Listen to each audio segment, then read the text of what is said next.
Bienvenue à tous dans cette nouvelle vidéo. On se retrouve pour une nouvelle analyse sur les Pokémon de la 9e génération. Maintenant, vous le savez, j'ai commencé cette série avec les deux premiers starters. Donc maintenant, on va continuer. Il nous reste un starter à faire, évidemment, le starter de type eau, qui n'est autre que Palmaval, l'évolution finale de Coiffeton et Camarbello, du coup. Alors, on va voir ce que ce starter, vaut en combat, en stratégie. On commence par le type. Il a un double type eau et combat. Eau et combat, un type qu'on connaît avec d'autres Pokémon. Bien sûr, on a Tartare, Keldeo et une des forces de Chifours, notamment également possède ce double type. Alors, haut et combat, c'est un type qui est plutôt assez intéressant, autant défensivement qu'offensivement, parce que déjà, défensivement, on va avoir un stock de résistance assez utile. On a notamment les résistances du type combat, donc insectes, ténèbres, roches, donc des résistances à la fois à demi-tour, à sabotage et au piège de roc. Ça veut dire qu'il peut venir assez facilement sur le terrain sans craindre trop les pièges de roc parce qu'il n'y a pas à prendre trop de dégâts dessus. Et à côté, on a également des résistances feu, glace, acier et eau, donc ça fait 7 résistances quand même, c'est plutôt pas mal. À côté, on a 5 faiblesses quand même aussi. Alors, c'est pas des faiblesses qui sont globalement trop gênantes. Alors, on a une faiblesse fée, une faiblesse électrique, une faiblesse vol quand même. La faiblesse plante est moins gênante, la faiblesse psy pas trop non plus, ça dépend des cas de figure. Donc globalement, c'est défensivement un type plutôt intéressant. Et offensivement, bah c'est un très bon type aussi, hein, globalement, hein. Pourquoi? Parce que bah le type combat est lui un très bon type offensif, c'est même un stab qui est super efficace sur le type acier, hein, qui est, comme vous le savez, le meilleur type défensif du jeu, avec un type eau qui est un très bon type offensivement, qui a un bon coverage neutre, qui apporte toujours, aux autres types, donc clairement c'est un bon double type autant défensivement et offensivement.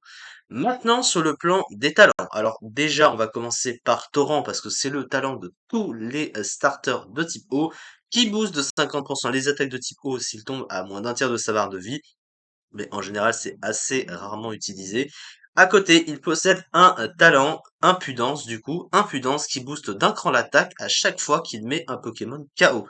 Très adapté à un Pokémon offensif comme lui, et c'est également adapté parce qu'il possède une attaque signature qui booste son attaque d'un cran à chaque fois qu'il l'utilise, et c'est une très bonne attaque signature qui s'appelle du coup Aqua Step, comme vous pouvez le constater. 80 puissance, 100% de précision, donc une très bonne attaque, une puissance correcte, et qui booste la vitesse à chaque fois. L'écran à chaque fois c'est utilisé, donc pour une attaque signature stabée, c'est vraiment assez intéressant, et à chaque fois qu'il va mettre des dégâts pour tuer un Pokémon, avec Moxie, il va se booster d'un cran. Clairement assez fort, surtout que au niveau des stats, eh ben, il a une puissance offensive qui est bonne. Comme on peut le voir du coup au niveau des stats, il a 120 en attaque, donc 120 en attaque c'est assez fort, hein, comparé par exemple à Sharpedo, hein, qui a la même attaque.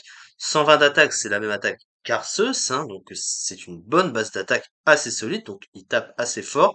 Il a une attaque spéciale plus faible, mais qu'il n'utilise pas vraiment de toute façon, de 85.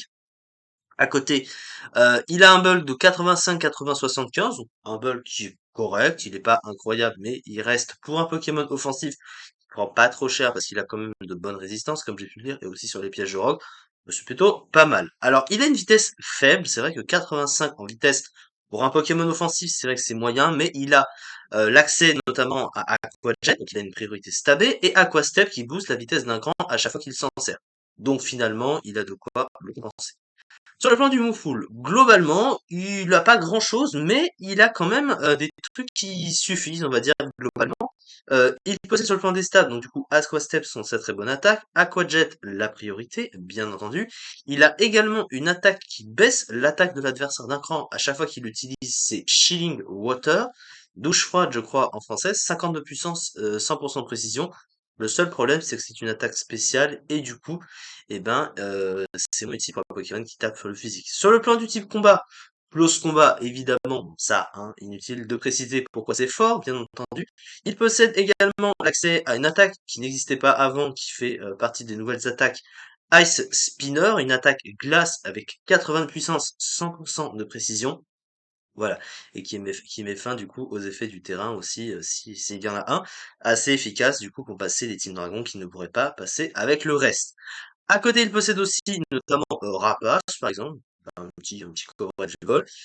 Et ça se limite à ça globalement. Sur le plan, alors il possède aussi l'accès à tour rapide, hein, comme on peut le constater. Il a même demi-tour, donc il a un move de pivot. Sur le plan du soutien, il a Dance Slam, donc il peut se booster de 2 crans son attaque. Il a Provoke aussi, hein, qui empêche les setups adverses éventuellement, ou les leads, hein, globalement.